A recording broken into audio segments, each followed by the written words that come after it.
My name is Phil Shahbaz. I play Rabbi Akiva on The Chosen, and this is the Smiling Pharisees with my pal, Rabbi Josiah Steve Shermett. What's up, buddy?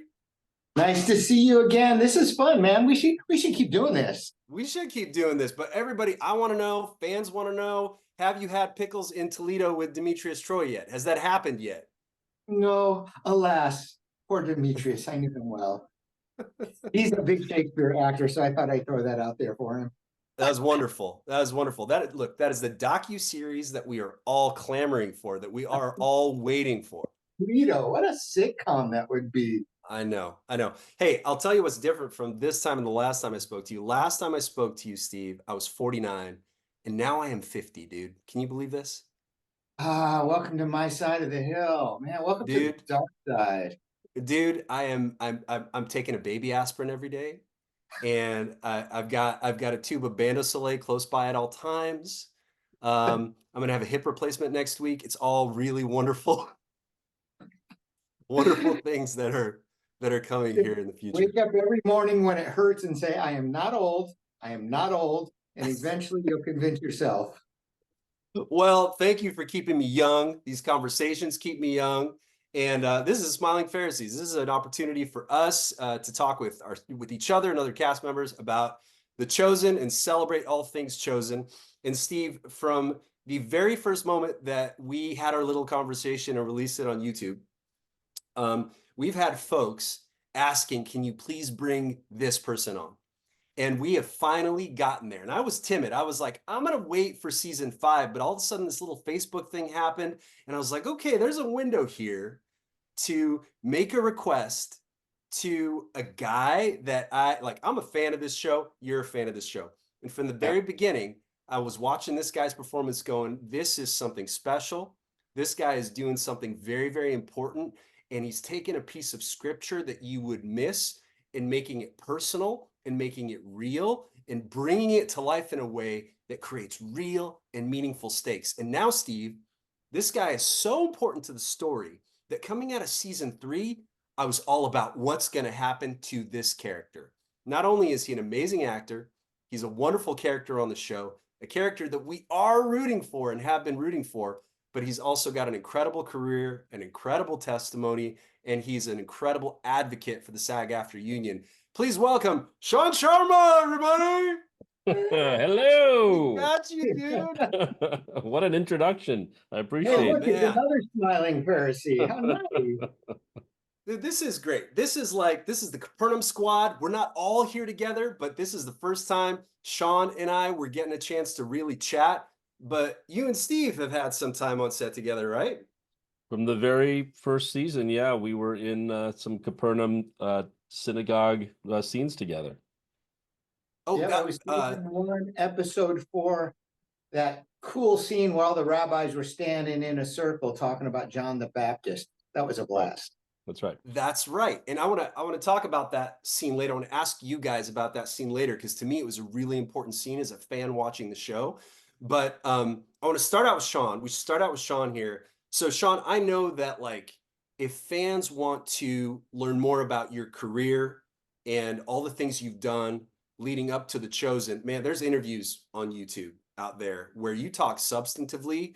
And I've watched hey, I did a lot of research before I got cast on the show. I was like, I got to watch this Shaan Sharma guy, and learned a lot about how you got into the business, your upbringing, coming from the Midwest. All that stuff is very, very interesting. And I want to encourage anybody watching this to just YouTube. Do you know, can you point people to a specific interview, or is it just Google my name on YouTube or YouTube? Yeah, I would just Google it. But, a friend of Adam Drake's, I think the name of the YouTube channel is Stone Valley Productions. I think they probably did the most lovely kind of recap of my story. Yeah, it's called Stone Valley Productions, and it's called Stories from the Valley. Yeah, it came out 4 months ago. It's only 16 minutes long, but I think they did a really nice job. Great. Okay, great. That's great. Good thing. You mentioned Adam Drake. I think for those who don't know, we should mention he's the assistant director of The Chosen.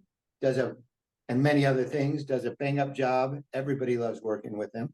Yeah. And then I heard from the Midwest. I'm in Ohio right now. Where are you from? I'm a Minnesotan. I'm originally from Minnesota. So And I actually think Ohio is a little too far east for me to consider that Midwestern. I think of Ohio. I've had this conversation with many people. I think of Ohio as the Middle East. And I then don't know what you're talking I'm about. in the upper Midwest, and then you go, west is like, frontier land. Well, we've got a nice Central America, Central United States triangle going. I'm originally from Chicago, Minnesota, Ohio. We got the new Buckeye, right? Who's now got the new home and is surrounded by nature. Have you seen a cicada yet, Steve? No cicadas. Okay, you're still Yeah, safe. Great. so fast. Started with the chipmunk, then a flock of geese, then some ducks, then a hummingbird, then a bunny rabbit. It was a great day. It's Animal Planet over there. Yeah. But Shaan, so if people want to learn more about your career leading up to The Chosen, they can find that on YouTube. And I encourage everybody because it's really interesting and really motivational as well. But today I just um, I'm sandwiched between two legacy cast members. That is like I recognize you are two first seasoners, and I came into season 3, and I think probably part of the first generation of actors that came onto the show as legit fans of the show, right? But you guys were there from the very, very beginning. And that's sort of where I'd love for us to start. Like Shaan, oftentimes we get an audition through that EcoCast. And just by looking at the casting director, sometimes we can be like, okay, what's this going to be? And every now and then you get something you're like, okay, I can't wait. This is network or whatever. Then other times you're like, I don't recognize the casting director. And what is this a SAG low budget? Oh, what is this? Can you describe your way into The Chosen for us? What did you think you were stepping into when you first got that audition? Yeah, I got the audition for Simon Peter back in the summer of 2018, and probably early summer of 2018, because we started filming in the late summer of 2018 into the fall of 2018. So when I got the audition, I really didn't know much about Beverly Holloway casting at the time, and I just went to work like I would any other audition that I got from my team. Um, I don't I don't really judge the budget level of projects simply because my career has been built on co-stars that then turned into recurring parts and then turned into guest star roles and helped me elevate my career. So if my team thinks there's a strategic value in me doing something, I do it. And I think for that, I can't remember what the breakdown said. I could look it up, but I think it was clear that it was a series performer, role on this show. So I worked really hard on that audition, as I do with my support network, and sent that off. And then I got a call back, and I don't remember how much time elapsed between sending the tape off and getting the call back, but I don't think it was too much time. And that was for an in-person callback at Beverly Holloway's studio, with Dallas there in person conducting the callback.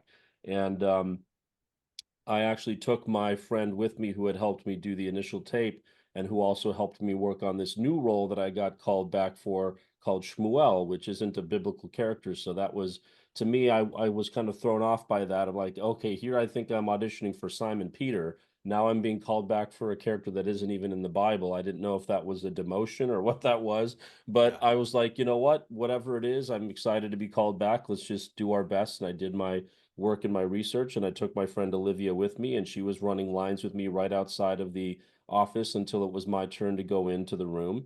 And I remember I wore my Allbirds and some sweatpants and a tan shirt that kind of looked more like a linen shirt or some kind of rough peasant shirt from back in 2000 years ago. And I remember Dallas had complimented me on my Allbirds, which was nice. We had a good kind of immediate kind of like repartee in the room. And I started doing my thing, and he was laughing and enjoying it. I think he gave me a note, and I must have done what he asked well enough that they offered me the part. And that's so it was, I booked the role very much like we would any other network television type of role. Yeah, yeah, absolutely. Steve, you coming from, I mean, you were living in Arizona when you got your audition, correct? Was it a Correct. similar process? No, I actually knew Dallas beforehand. before The Chosen was even The Chosen. And then, well, I knew him online. We had corresponded several times. And when I heard about The Chosen, I messaged him and said, I'm getting an audition, right? And he said, of course. So when the time came around, I got my audition. I auditioned for Nicodemus and I auditioned for Shmuel. Oh, you did. That's Yeah. great. So you were involved early on in the process as well. Yeah, I was there from the get-go. I was actually one of the supporters of the show. I sent money to help make it happen. Yeah, real early on. And so I've seen interviews of you doing interviews of Dallas on Facebook. Was that you pre-involved in The Chosen or post being cast? I was with God's Learning Channel for some years, and we brought him out to interview him pretty much when he was on his way to Texas to start filming. Okay. And it was then that he told me I would have a role. Yeah. And it was then that he told me well, he didn't want to give me the name of the person who was cast as Jesus. Okay. Not that it would have mattered because I didn't know Jonathan from anybody, but he did tell me, I said, I put it this way, please tell me you don't have a blonde, pretty boy. And then he got on the phone with him and I heard him speak and he used his Middle Eastern accent. And I was like, yes, this is going to work nicely. So there's my story in a nutshell. Yeah. So you actually asked Dallas for an audition in person, like to his, like right there. Yeah, it was before that interview. I had already auditioned. I Oh, asked you him did. through Facebook. Yeah, we had been in touch on Facebook about a year, I would say, before The Chosen came around. See, Shaan, that's hustle. That is hustle right there. That is an actor's hustle. I saw the resurrection of Gavin Stone, and I immediately said, I want to work with this man someday. So I hunted him down. I got to know him, and then The Chosen happened, and now I'm working with him. Mission accomplished. Thanks, God. That's awesome. And so, Shaan, after you got the job, thank you, Steve. After you got the job, like, can you describe, like, I think one of the things that's amazing is that I remember, like, my story, my Chosen story is I saw episode 1.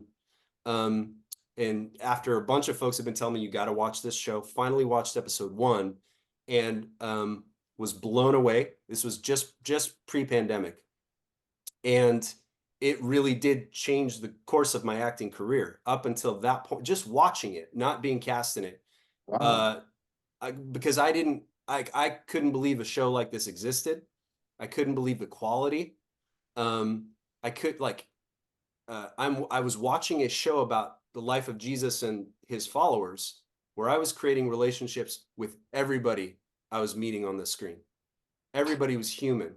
Everybody had a story, including you, including your, like, especially following your character through season 1. I know scripture has Pharisees, but they gave you a name and they put you in these moments that I would recognize and understand leading up to a moment in scripture that I recognized that would make it that much more meaningful and that much more valuable. And so from the moment I saw it, I began to chase it. That was my thing. But you guys were there. You were there from the very beginning. And I'm so curious, like now, like post season 4, this show is one of the biggest shows on the planet. I mean, it is a monster now. I mean, when Neymar Jr. and Olivier Giroud are posting on Instagram that they're watching your show, if you're watching this and don't know those names, like the Super Bowl gets about 65 million viewers. I just named 2 soccer players, a French soccer player and a Brazilian soccer player who have hundreds of millions of followers. And when they play Champions League, their Champions League Super Bowl gets 300 million views. These guys are some of those popular people on the planet, and they're watching The Chosen. Can you describe, like, from season 1 to season 4, that arc of this small show turning into this, what it is now? Steve, you want to go first or you want? Well, the first thing I think of is landing on set, just driving there and seeing everything set up at Capernaum Studios. And it wasn't this ultra low budget where 3 guys in a clipboard. I mean, it was very well organized, very well structured. So it was low budget by Hollywood series standards, but it was still a very structured, organized, put together operation. And I already knew it was going to be excellent because I've seen Dallas's work. And the journey for me has been constantly telling people about The Chosen. And then year one, there's this TV show called The Chosen. Hey, have you ever heard of The Chosen? No. Have you ever heard of The Chosen? No. Have you ever heard of The Chosen? Yeah, my cousin watches that. Have you ever heard of The Chosen? Oh yeah, this is great. Now it's everybody's heard of The Chosen. And but personally, life goes on, you know? It's not like I'm Jonathan where I go to the grocery store and everybody notices me. So my life is the same as it was back then, but I have this internal joy that I get to be part of something that's just so awesome. Doing what I love doing, not only as an artist, but as also as a man of faith. I'm just thrilled to death to be a part of it. That's great, Steve. Yeah, from the very beginning, we had no idea where any of this would lead. So we just wanted to honor the incredible amount of investment that all these individual, contributors and investors made in season one. We raised $10 million from 16,000 individual people. And I tossed in $100 into season one as well. So I'm technically an investor as well. But, we all saw it as just like a really great opportunity to tell one of the most important stories and something that is a central part of people's life and faith. And so took it seriously and did our best work, and it resonated enough for us to get the money to finish season one, and then that resonated enough for us to get the funding to do season two. And in between season one and two, the show just increased in its scope immediately, because we went from just filming in, as Steve said, Capernaum Village, which is in Poolville, which is close by Weatherford, Texas, which is just west of Dallas, Fort Worth. We ended up being able to work with the Church of Latter-day Saints in Utah to use their Jerusalem set in Goshen, Utah, which is about 40 minutes southwest of Provo. And as soon as you step foot on that set, you feel like you're in a whole different ball game. I mean, just the scope of the show between the first and the second season explodes, and you can see it in the production value, in the locations, because now you've got not only the wonderful topography of Dallas and of Texas, but you've got Utah with its gorgeous mountains and big open untouched spaces. So the season two footage is just breathtaking at times with that landscape. And that's also the season where we kind of complete meeting all of the disciples who would become the apostles.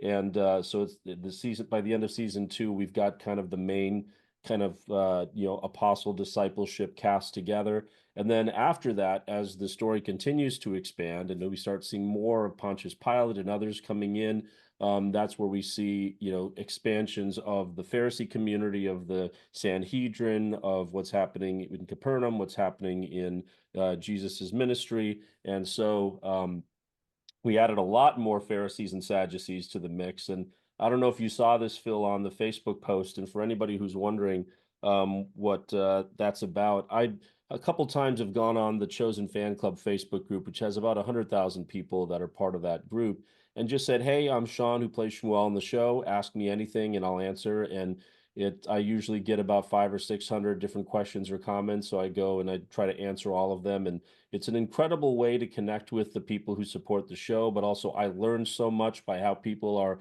seeing the show, seeing my character, what's resonating in the way that I'm choosing my performance choices and whatever. So it's really educational for me, as well as it's a wonderful way to have my finger on the pulse of what people are thinking and feeling. I get a lot of the same questions, but sometimes you get some really wonderful ones. One of them I did, which was the nicknames for the different Pharisees, and I kind of listed all of the different Pharisees and rabbis and gave them nicknames. And sadly, both of you got less than flattering ones. But I will tell you, because Rabbi Josiah is kind of the droning on, kind of boring one, and that's part of the joke of Rabbi Josiah. And Akiva's kind of the a-hole. He's always got something up his butt, so it kind of is what it is. But Shmuel isn't that much more flattering either. I'm the nervous Nelly, who's always freaking out about stuff. But then you've got people like, Yanni, who's the cool one, and you've got Yusuf, who's the sweetie poo, and Nicodemus, who's the grand poobah, and you've got, so anyway, there's some really fun kind of nicknames there of trying to make each one distinct, but we are really distinct amongst the Sadducees and the Pharisees in the show. So that's fun. But as we got through season 3 and through season 4, and now filming season 5, it's just really become apparent, just with the marketing and with just, people reaching out and saying they've seen the posters, they've seen the billboards, they've seen the interviews, they've seen like evidence of The Chosen. Living in Los Angeles, I don't get as much of the attention that I would get if I was in Utah or Texas or other places, because in Los Angeles, I don't feel like it's as much of a faith forward community where people are really open about it, or that people really like, I don't know how many people would identify as viewers of The Chosen, or as even, people of faith in Los Angeles. And also because of the pandemic and the strikes and all of that, I think I've been in a kind of a cloistered community as well, just, considering how we've been dealing with the health emergency and all this.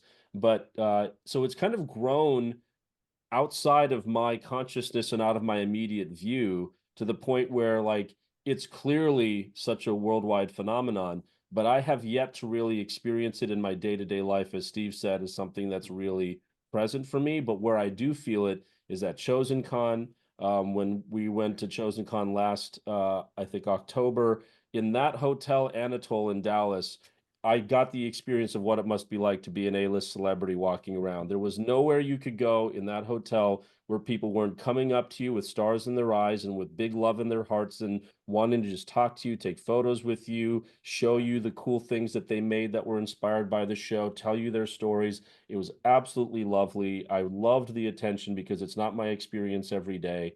And that was 4,000 people that came to Chosen Con 1. This fall in Orlando, we have Chosen Con 2 that will be 10,000 people. And I Amazing. can't imagine what that's going to feel like to be surrounded by 2.5 times the massive audience that we had when we were in Dallas for Chosen Con. But another interesting thing that's happening too is that communities are now starting to invite us to their communities to independently organized events. So I did a speaking event with Nick Shakur, who plays Zebedee, in September in Arizona, where a community of churches invited us out to speak at a Hope in Christ event on an evening that was open to people of all faiths. Come one, come all, doesn't matter. They just opened their doors, and Nick and I both talked for about 25 minutes each, and we did a reception line, got to meet so many incredible people. And then in February, a group in Idaho of about 21 churches across all different faith traditions. You had Latter-day Saints, you had Catholics, you had evangelicals, you had Baptists, you had all kinds of faith traditions coming together.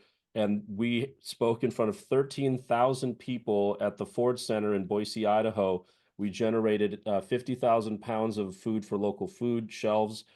We put kits together of home essentials for refugee families. There were thank you dinners and this and that, and artwork that was made for it. It was all done independent of The Chosen. It was just a community that organized, that invited us to come, and used the presence of me, Nick, Noah, who plays Andrew, and Amber, who plays Tamar, as a draw to get thousands of people to come and do good for the community. All of the events were completely free, so there was no economic barrier for anybody being able to participate. So it's really becoming clear through things like that, that this show is something that is growing and grown and resonating with people in a way. Any other production that's interacted with the world like The Chosen has. This team seems to me to be totally unprecedented. Yeah. And translated into 200 some odd languages at this point now? Is that? I know that we've done 50 translations in terms of 50 different languages. I don't know how many have been subtitled, but I think that's been how many that have been dubbed. But yeah, their goal is 600 in the next, I think they said they'd be done with that in the next 3 to 4 years. Yeah. Wow. And gosh, I have a number of follow-up questions, Shaan, but I'll start with this one. So you referred to the event in Idaho. I had an opportunity to see your testimony from that convention. And I think it'd just be wonderful for fans to get a snapshot of your testimony here, Shaan. Like, especially with Steve and I have talked openly about what this show means to us as believers, but at the same time, what it means to us as professionals, as actors. And the idea that we can converge those two is so profoundly meaningful. I'm wondering if you could talk a little bit about that and where you stand. Yeah, always because also when I do those things on Facebook, it's a very popular question where people want to know, who on the cast is a believer and what are their beliefs, and I know why people are interested in that, because this is a story that is so central to the Christian faith that people may feel like they want to know if the people who have been a part of it either are believers or have become believers, or if the story has touched them in some way, or are just curious. But I also like to put out a disclaimer when I do answer their questions, saying, every cast member is there because they were the right person for the role, not because of any litmus test about their faith. And so some cast members are more comfortable discussing their faith and some are less comfortable discussing their faith. Yeah. So anybody who is curious about that, just have the sensitivity about who is and who is not, comfortable with discussing that, because it is a very private, decision for people, or a private area of people's lives. For me, Yeah. I have been very private about my faith my entire life, simply because it wasn't really anybody else's business, especially working in, secular projects. It's not germane to the skills that are necessary to book, projects. However, doing this and being invited, for example, to that Hope in Christ event in Arizona, that was the first time I ever spoke publicly about my own faith. And I revealed there that part of the reason why I've also been private about it is that I almost didn't survive my childhood, and I was preserved by the grace of God. And it was my faith that really got me through my childhood. And I was born again as a senior in high school. And and that I know that I'm only here to do God's will, because I could have easily not been here.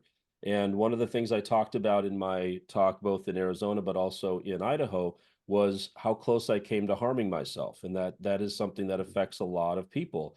And we lose a lot of people to suicide and self-harm and things every single year, sadly. And so I wanted to share a message of hope and love and encouragement for people to realize how needed they are and how much we need each other to survive, and how much God is there for them, and anytime they're ready to take that step, He's there with open arms. And I made the comparison to the scene at the end of season 3 where Jesus and Shmuel finally encounter each other after the feeding of the 5,000. And even though Jesus has been, Shmuel's been trying to chase down Jesus and expose him as a false prophet and doubted him and all of this, Jesus welcomes him with open arms and an invitation to pray, and says, do you want some company? And, you look troubled, and, please share. And so, yeah, for me, I actually, and one of the other popular questions I get asked on Facebook is, how has being on the show affected your faith? And what I tell people is, like, it hasn't changed my faith, because my faith is one of the most important parts of my life. What it's done is continue to reaffirm I'm here for a reason, and God is using me as He sees fit to, tell His story and to help make a positive impact on people. So it only makes me more, committed to why I am here to be part of this show and telling this story. Thank you for just being so open and transparent. And I want to put an exclamation point on what you said about there not being a litmus test to enter the show. I know for me, if there was, I would really struggle with that, because what makes the show what it is, what makes the show as amazing as it is for fans, is because the best person for the role, whether it's crew or actor, cast, whatever it is cast for the job, is placed in the job to help tell this story of Jesus and His followers. And that was a hope I'd always had, but like never even thought was possible until I actually saw that first episode, that talent can come together. The best talent around, the best person for the job, can come together to create this story that's being written by folks who have this knowledge and understanding of Scripture that is clearly substantive and clearly meaningful and coming from a heartfelt place. Steve, would you add to that? When I go to set, I don't sit around and ask people what their faith is, and everybody's very careful not to be offensive in that area. I don't remember what started it, but I remember asking you straight out, and you looked a little uncomfortable that I asked you the question. and I don't know if I revealed who I was first or not, but I told you, I was a pastor for like 30 years, and then you told me about your life, and then we just clicked. But with other people, we just click because everybody's wonderful. And as for the faith side of things, for me personally, I get more from the show watching it than I do performing in it. When I watch certain scenes, they just touch me. They move me. I always refer back to the first one that really got me in a unique way is Jesus with the children. We all know that the Jesus likes kids. I mean, how could he not? He's Jesus. And the Bible quotes things that says he likes kids, but seeing the interaction and a whole episode dedicated to those kids just made me think, man, this Jesus, he's so approachable. He's so real. I like this guy. And Of Rabbi course, Josiah gets a shout out in yeah, that episode too.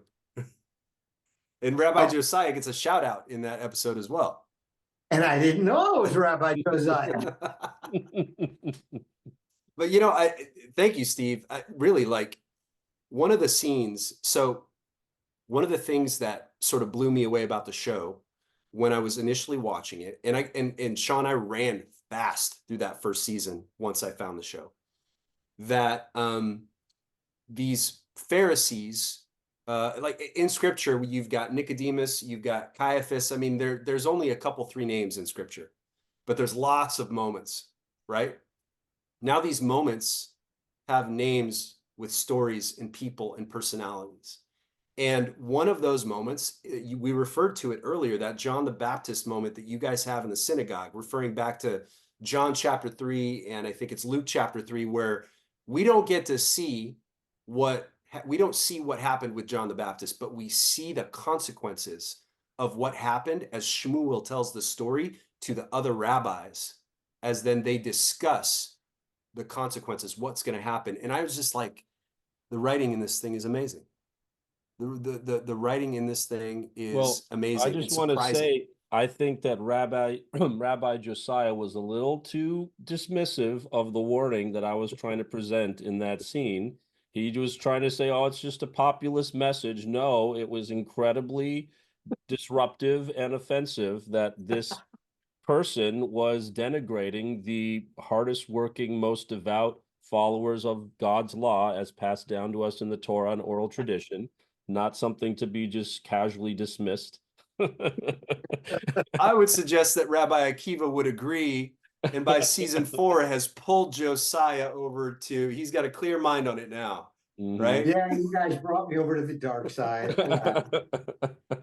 That, Sean, that's something I wanted to ask you about because, okay, so Steve and I fell into this Smiling Pharisees chat coming off of the sneak peek of season 4, which happened to be a couple minutes of our confrontation with Jesus in season 4, episode 3. And part of it was, hey, let's do a reflection on that sneak peek. I think it would be fun to have that chat, and we'd love, we're friends. We haven't seen each other since being on set. But honestly, the other part of it was, Sean, I have played a lot of bad guys over the course of the years. And yeah, and from being on set as a bad guy to being in front of fans and people, there's oftentimes there can be a perception, bad guy or good guy, whatever you're playing. Oftentimes people see the character in the actor, like they see the actor, they see the character, right? Yeah. And we're coming in hot with Jesus, and quite possibly like in the most explosive way any Pharisees have gotten into the face of Jesus. And yet my hope was you and I, Steve and I, having this conversation together, smiling and being ourselves, could help disarm folks with us, right? Well, I told Dallas about this very early on, and not that he needed me to tell him, but faith is the most important part of many people's lives. And people are not all created and constituted with the same temperament and the same ability to discern between reality and fiction. And so you can imagine that people, I mean, I just think of Game of Thrones, seeing the character of King Joffrey. if whenever I see a picture of that actor, as lovely as that actor may be, I already have a negative feeling Yeah. associated with that face and that voice. Yeah. And so I told Dallas how important it is to make sure that the Pharisees and people like Judas, you know, like Luke, who plays Judas, that we make sure to humanize these actors to the community so that we try to, as you say, mitigate some of the transfer of people's passion about what's happening in the story with the actor who's portraying it in the show. And I think it's a matter of safety. I really do. I think for our own safety, anybody who's in an antagonistic relationship with Jesus in the show, we owe it to take extra care to humanize them and put them out front for the lovely human being they are, so that we can try to protect them from people taking their feelings out on the actor. That's amazing. Because that's, I'm sorry, go ahead, Steve. Well, when I met you, Phil, you came on set with your Jesus attitude, and you scared me as a fellow actor. I mean, this guy's mean, because we hadn't met yet. You just have that look about you. And Luke, who plays Judas, he's one of the sweetest people on set. I love hanging out with that guy. So it's funny how different people portray themselves in different ways. And hey, if anybody goes after you guys, I got your back. Save here, Steve. But like, yeah, you know, coming into the kind of stuff that we were filming, like, you know, Shaan, Steve and I did some of, you know, we did some of the hottest stuff the day after Easter, right? And like, you got to take and prepare to be in those moments and be ready to work, right?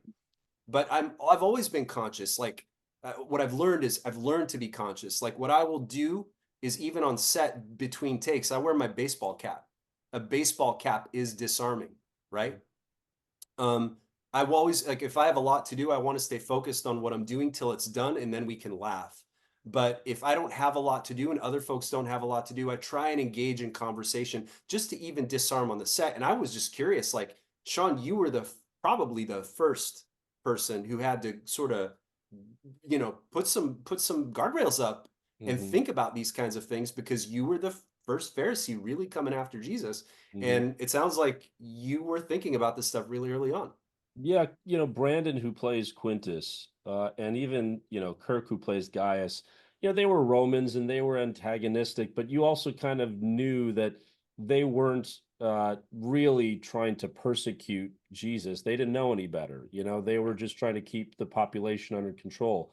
So it's really Shmuel who gets the heat for being somebody who is responsible for calling the Romans to shut down him when he healed the paralytic, and somebody who is, you know, warning the other, faith leaders about this troubling baptizer, and the one who turns the baptizer into the Romans for that ultimately leads to his death. Like, it's so yeah, Shmuel was definitely a focus in the first, season, as somebody who is a villain or troublemaker, etc. Although the journey that I and Dallas have tried to carve with Shmuel is to show how important it is for us to think about those who we disagree with, because Shmuel isn't, he doesn't hurt anybody, he doesn't attack anybody, he's not violent, he isn't vile. He is trying to do what he was raised to do to the best of his ability, which is to serve God in the way that he was taught it from Nicodemus, among others, of obeying God's law through the Torah and the oral tradition. And so we need people who obey and follow and enforce the rules, otherwise society would fall apart. And so what Shmuel represents is good people who get things wrong. That we need good law-abiding people who make mistakes, because if they're making mistakes, at least they're making decisions and they're not sitting on the sidelines. Shmuel's at least taking responsibility for his community and trying his best, even if he gets it wrong. And I think the community would be proud that Shmuel is stepping up, because, you know, if it wasn't Jesus, anybody else other than Jesus who claimed to be the Son of Man would be a false prophet. And there certainly were so many other false prophets that were taking advantage of people. And we show that in future seasons, of people getting conned out of money, whatever, by people claiming to be the Messiah. So in this case, Shmuel just gets it wrong, but he's coming from a good place of trying to serve God and his community. And so if we all were to take a second and think of how many times we've been a Shmuel where we thought we were so right about something, and then we found out that we were wrong about it, and how hard it can be to swallow your pride and to admit that to yourself and to God that you made that mistake. It can be difficult. And you're that's such a great analysis, Sean. Like what makes Shmuel so easy to root for is that he's never not been thoughtful. He's constantly thinking things through and struggling and yearning to try and get it right. And that is partly why, that is, dude, coming out of season 3, I know as a fan, coming out of season 3, when Shmuel and Jesus take that walk to go pray together, I was like, yeah, he's coming home, right? As a fan. That's what made episode 8 of season 4 such a killer. Uh, I honestly, of all the characters, like in many ways, some of us sort of know where this story is going. We don't like. What's wonderful is that there's always so many different surprises that keep the story fresh for us as fans. And Shmuel's arc has been one of those things that when we step into when Shmuel's about to go get face to face with Jesus in Bethany, I'm just as a fan going, yes, this is going to happen.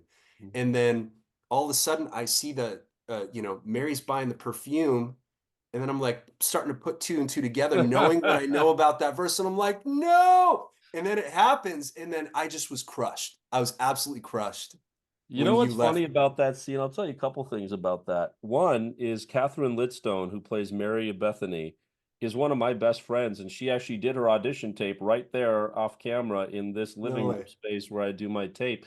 She first auditioned for the role of Hedva, which was the wife of Melech in season 2, where James and John plow his field for him, and then they have Yeah, dinner yeah. with him, and that whole thing. And God bless she didn't book that role, because then she was cast as Mary of Bethany, which is a more prominent part. So I had one of the biggest, longest scenes with the most amount of dialogue yet in the show with one of my Yeah. dearest friends being the Absolutely. disruptor in the middle of the whole thing. And so that was really fun for us to work in that scene together. The other interesting factoid about that scene is that I flew in, I think, on a Sunday to shoot on a Monday, Tuesday, and Wednesday. And the Monday was a 2-page scene with Yusuf where we're walking through the temple court. And then Tuesday and Wednesday were that scene with Jesus where we're talking about, trying to come to some understanding. And then, Mary Bethany comes in and does the oil on his feet. So on Sunday night, I didn't sleep a wink. For whatever reason, I just could not get any rest that night. So I went to work on Monday, a little worried, but I was able to do the scene with Yusuf perfectly fine, and I was proud of the work, and it was fine. And I assumed that, of course, that night I would fall asleep because I'm not somebody who goes without sleep very well. Like I never did all-nighters as a student. Like I need rest. My body shuts down.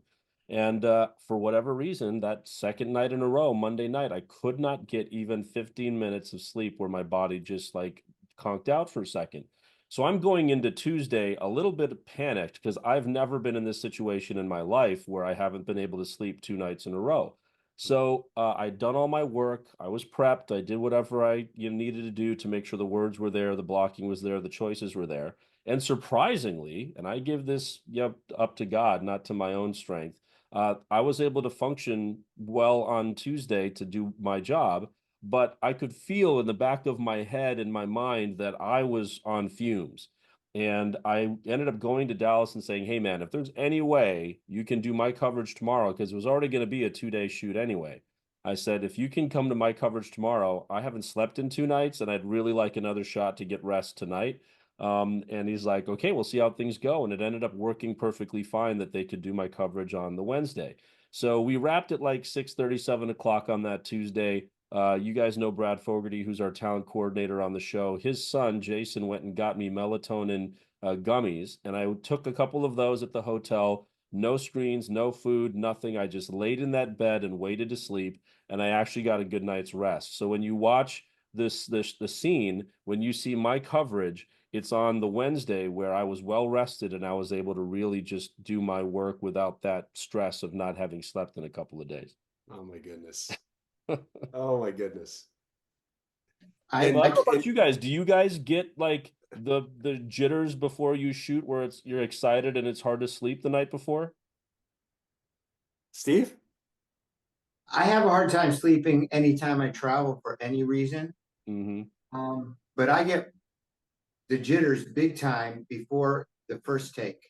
Mm-hmm. No matter what production it is, that as soon as I hear action for the first time, you know, the blood pressure is about ready to blow my head off. And then Mm-hmm. after one takeout, Mm-hmm. everything relaxes and I feel like I'm in my element.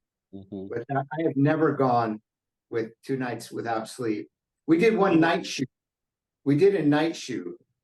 And after that, the next morning, I flew to New York and then I didn't have to sleep. So, but I was fine for that night shoot. That's Man, never I, happened to me before, and it's never happened to me since. But that was a freaky kind of 2 night experience. how about you, Now, Phil? yeah, so my wife, there'll be folks in my life that'll say, how do you not break down before, like when you're doing this and surrounded by all these people, especially coming off of season 4, Steve, where you and I are standing in front of basically everybody. How can you handle it, right?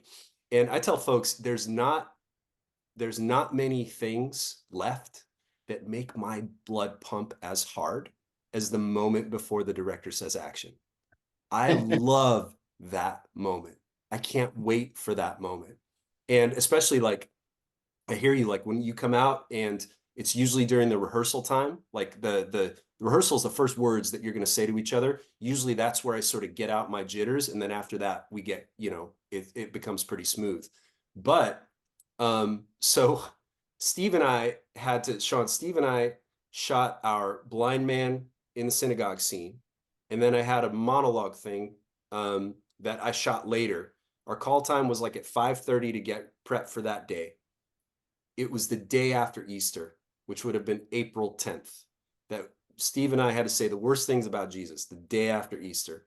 Now, when they initially booked me, my wife and I and my family had like our first trip, our first vacation, like literally our first vacation ever as a family to go to Hawaii planned. We'd been through so much. We'd been stuck in California together for a long time. And finally, we're going to go somewhere. And they planned our shoot dates right on top of the Hawaii trip. And I said, please, like, please, if there's any way, like this week is so important to me. And so what they did was they bookended the trip. So I had 2 days on just before we left. And then I'd leave the family early to get back on Saturday to LA to then go help at church for Easter on Sunday, which is it's the biggest day of the year. And what ended up happening is I came home at Saturday night by myself, got home at 11 o'clock, had to rush to Manhattan Beach in an Uber, get into the minivan, and then drive all the way to Glendora, which is east of Pasadena where I live. And I'm home now by about, I don't know, 12:30 at night, 1 o'clock a.m. The dog sees me for the first time. He hasn't seen anybody in the family. He freaks out. He pees everywhere. I got to clean up his pee. And then I got to unpack. Then I got to repack. And then by the time I get settled and I'm like, okay, I got to jump in the shower, it's like 4 a.m. And I was like, there's no point in sleeping. So I just showered and got myself ready, packed up the car, went to church, was there by 6 a.m. And then by 12:30, I was like, I got to go. Made it to LAX as fast as I could for a 3:30 flight. And when I got there, I couldn't find a parking spot. So I had to park in Terminal 4. And then if you've been to LAX recently, it's all under construction. So I ran through the construction to get to Terminal 1, got on the plane with 20 minutes to spare, and then conked on the plane, but then got to Midlothian at like 1 a.m. Texas time, and I couldn't sleep. And so I'm barely on any sleep walking into that scene that we have with the blind man. We got on set around 5:30, and that night I don't know about you, but I don't think we got back to like 8, 9 o'clock at night. Oh, it was a super, super long day. And it was all us the entire time. And so, but Shaan, similar to what you're saying, like I cannot, like I did not drop a line, did not have a hiccup.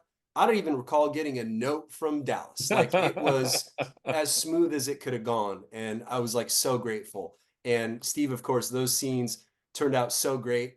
The unfortunate thing is everybody loves it when Jarvis goes, yes. And we got to relive that every single time, but it's an amazing scene. Well, on that note, you know, Dallas does just trust his actors. He casts great people and he lets them do their thing. And I'm never concerned about bringing up an idea. I mean, oftentimes I come to the set and Dallas probably already knows, okay, Shaan's coming to set. He's going to have some idea. Usually that idea is going to be how to make Shmuel more likable and less of a villain type of character. So he always has to kind of push me towards, no, Shmuel's got to be upset here. Shmuel's got to be doing this, that, whatever. And I'm like, but does he really? Because of this, that, whatever.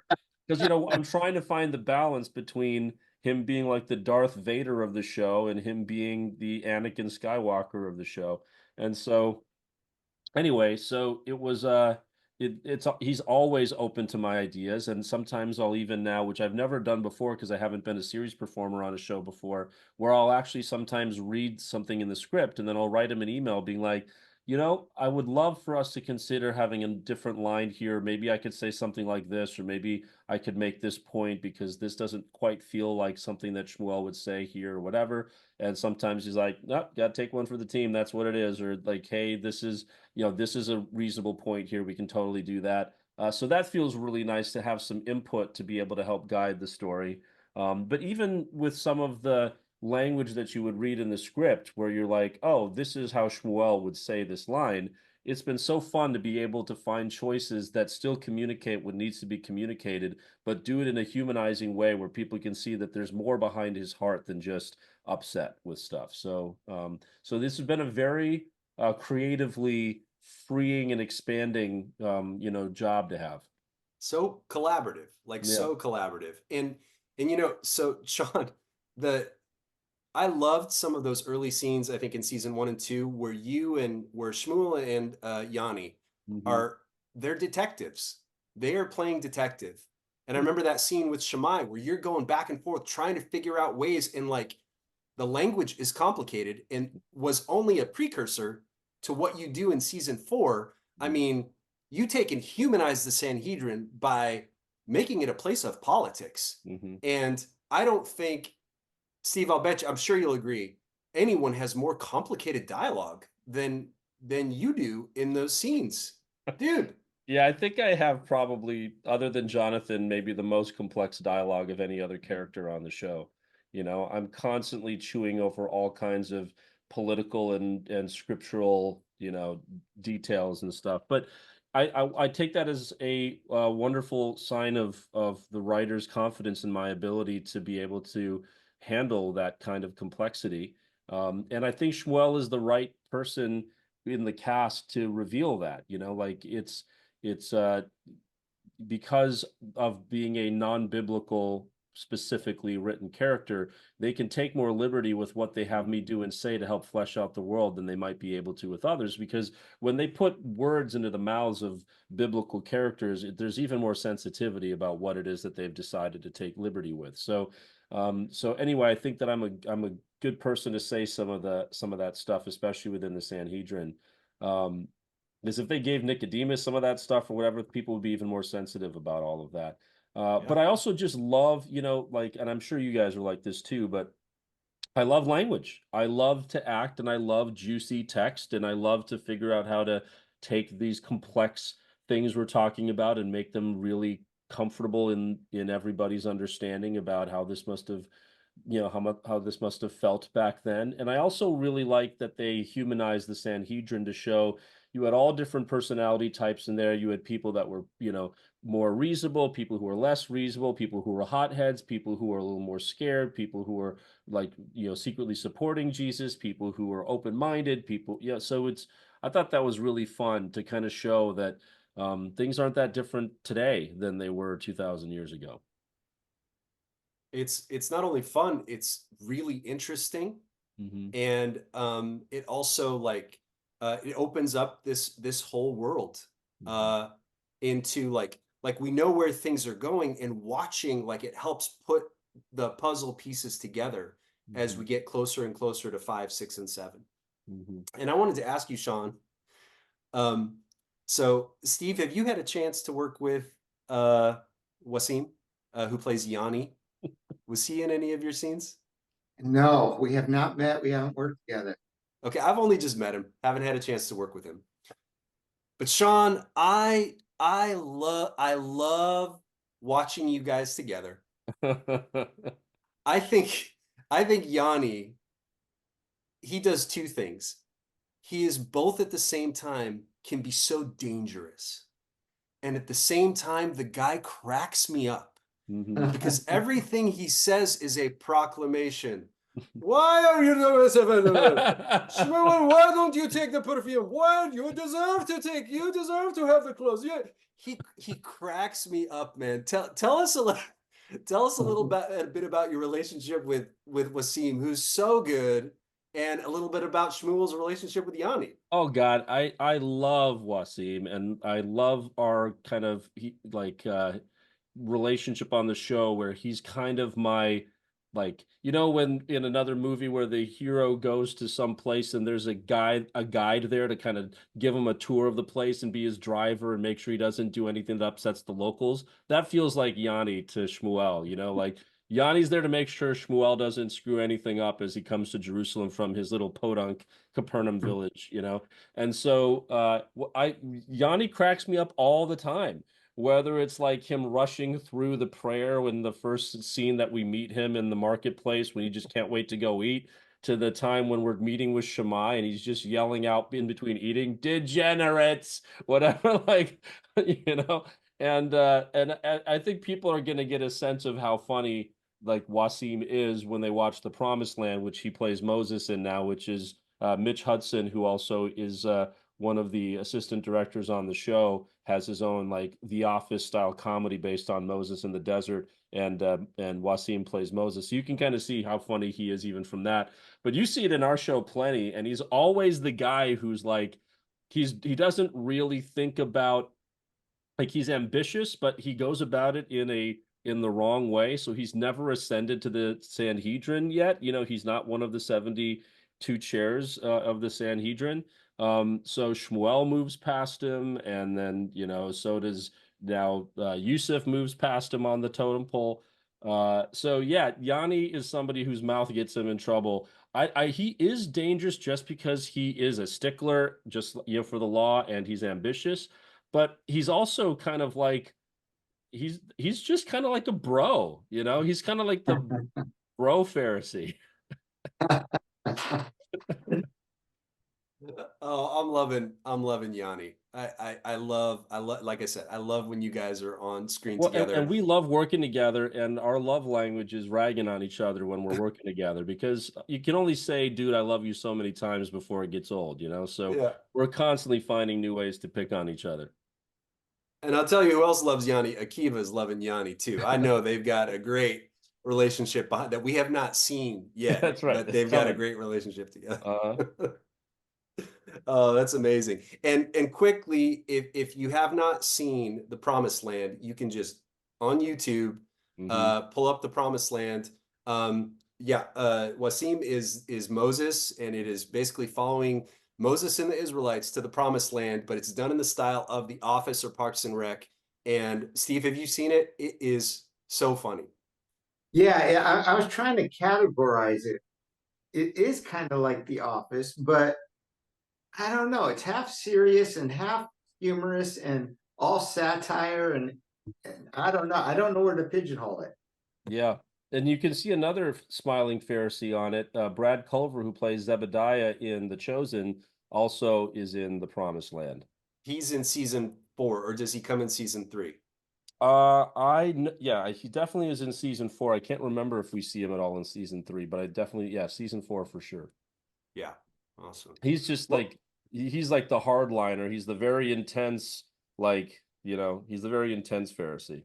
he's one of the Pharisees that actually throws stones at Jesus. He's at the center of Mhm. that scene, and he's at the center of Mhm. a lot of the scenes with the And Sanhedrin. He's Brad is great. such a all of us, everybody is so lovely, and it's just hilarious. I can't remember who I was talking to about you, Phil, who's like, feels like the nicest guy ever who's been through the battle and all of this. And like, here he is on the show being the most kind of like, like Pharisee. Like, it doesn't surprise me that you've played all of these villains, but we were connecting earlier about you playing one of the originating characters in the whole Assassin's Creed video game series, who's a hero, Yeah. right? Yeah. He's the hero of Assassin's Creed, and so at least you have that where they can't say everything is a villain. I mean, he is an assassin, but at least, but He's a he's nice assassin. yeah, but he's the hero assassin. He's a Robin Hoodie type of, with There just a you lot go. more, Right. yeah, absolutely. Look, when I was getting prepared to audition for the role initially, I'd seen the series, probably ran through it a couple times those first 2 seasons, but I watched you guys again. I watched through again to really have an understanding for who, what the writers want, like why Akiva, why is they could have chose Shmuel or Josiah or Yanni or any of these other Pharisees to be the Pharisee that goes to Jairus's house and tells him his daughter has died. Why him? And then why is he what's going to differentiate him from these other Pharisees? And it wasn't hard. Like your guys' work is so wonderful and so specific and so human that it wasn't hard to be able to see like, okay, this is Akiva's role. This is where he fits in. And he is certainly an antagonist to Jesus, but this is not a bad guy. A bad guy doesn't show up to his friend's house to tell him his daughter has died. In what manner? How did they find their way to choosing that this guy is going to be the guy that goes and tells his friend that his daughter has died out of all these other Pharisees? And so clearly this, like every single one of us, like we all have these strengths and talents, and they all come from, and just like you were talking about, Shaan, like he is trying to protect his people. And he believes that the best way to do that is by following 613 laws to a T. And anything that comes in front of that, like this guy from Nazareth, he's clearly misleading the people. And if you're fighting to protect your people, what's that going to look like? What's that going to smell like? What's that going to taste like? Or even just preserving things that are important traditions, like, the source of where you get your anointing oil, like that scene. It's like, it's very easy just to say, all right, go ahead and, switch the contract to some local friend of yours. But like, we've been getting high quality oil from this source for a long time. That's been, that's already been part of our tradition. And, so yeah, I think there's very few people who we meet who are bad people, who are evil people. A lot of times it's good people who just disagree for very good reasons based on their temperament and their beliefs and their upbringing and their culture and whatever.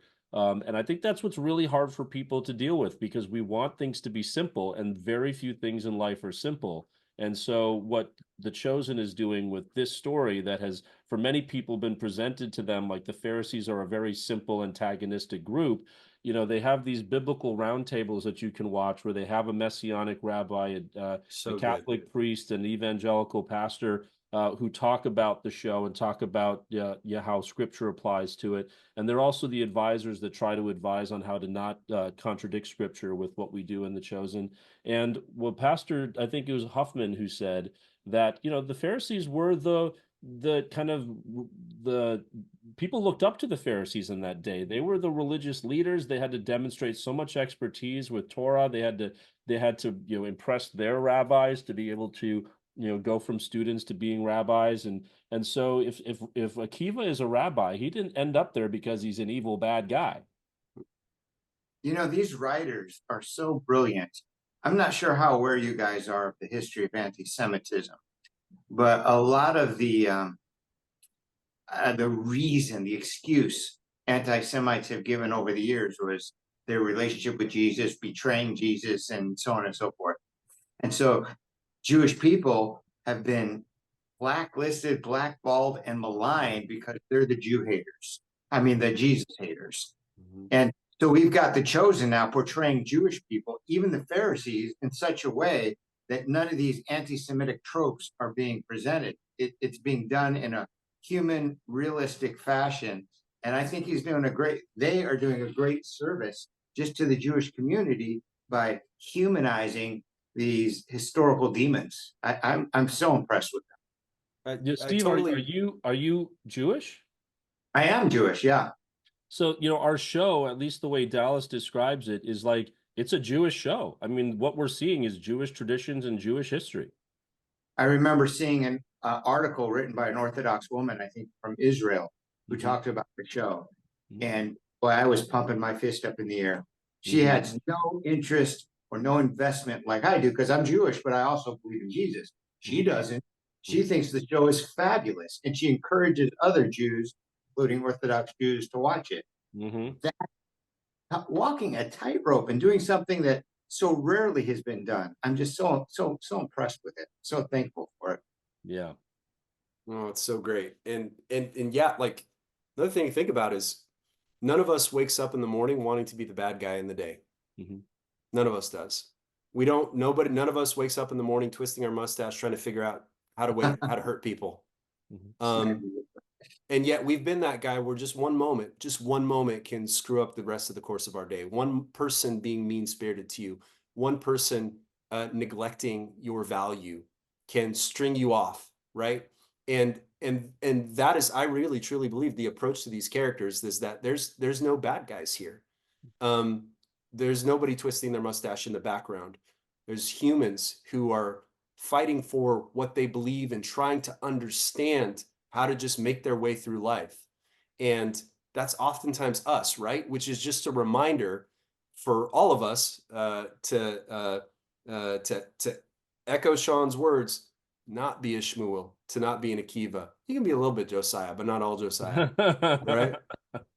That we have this wonderful opportunity every single day to value the people around us and fill their buckets and remind them, put a mirror in front of them and remind them that they are intelligently created in an act of love by a God who loves them. And what I love about the show is that it's a reminder to me of who Jesus really is and how he sees me. Those are some good closing words. Guys, Shaan, thank you so much for hanging, dude. No, it was my pleasure. I appreciate the invitation. Thank you. So, hey, Shaan, if anybody wants to find you online or find your work online, where do they go? I'm very easy to find because my name is very unique. Shaan Sharma, and so yeah, just Google me and you'll find all my stuff. I think the most important stuff that you can do if you're interested in my work is just Google my interviews and things on YouTube, and my work, as you mentioned earlier, advocating for performers is probably, apart from acting, the thing that means the most to me. So anything you can educate yourself about the things that performers face, especially as it relates to being able to get health insurance and being able to protect ourselves from technologies that are changing the way things work, that would be helpful. Amen to that. Yeah. Steve, what about you? Where can people find you? I think the best place to start after IMDb is Instagram. Facebook, I'm more active on, but there's fake accounts. And I don't think there's as many fake accounts on Instagram. So use that to follow me. And then maybe we can jump over to Facebook. I got a fan club on Facebook. It's a small one, but it's a fun one.